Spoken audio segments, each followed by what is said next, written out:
بلې خواته سایل صاحب ښه نقطه چې یعنې امنیت تاسو وګورئ زیاتره نړیوالې پروجیکټ چې اوله ډیزاین کیږي سایل صاحب زیاتره وخت نړیوالې پروجیکټ خپل مسیر بدلوي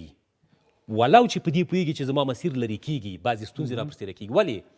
کله چې دوی شارټ ځي یا لنډې خوا نه دوی ځان رسي بعضې هلته سیاسي مشکلات وي کشمکش وي تاسو وګورئ زیاتره نړیواله پروجیکټ به اوس په راروان وخت کې د پاکستان له مسیره بدلیږي چین چې کوم خپله سرمایه ګذاري سایل صاحب په پاکستان کې مد نظر نیولې وه چې زه به دا کومه اوس یې خپل هغه سایټ یا خپل هغه خوا بدلوي خپل انګل ولې بدلوي دا ګوري چې دننه هلته کشمکش شته سیاسي او ناامني به رامنځته کېږي اوس په تیره کې پایپلاین به دې جوړ کړي 1 کیلومتر بیرته به سبا چې راته چا به ټول کړی تښتولی به یې 1 کیلومتر څه شی وایي حاکمیت نه و د جغرافي سیاسي حاکمیت جغرافي باندې سلسله حاکمیت مختلفه ډلې وټپلې وي د هر یو د جزیرې د قدرت د جزیرې خپل یوه ملې شوه ډله وله د دغسې مخه به نیوله اوس الحمدلله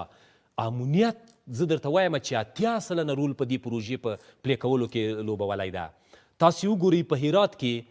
90 کیلومتره غټ مساحت د ساحل صاحب غټه پانګونه وسوه په دغې ساحه کې د دغې د رغونې دپاره زه درته وایم بیا زه ګورې یادوري کومه اداري شفافیت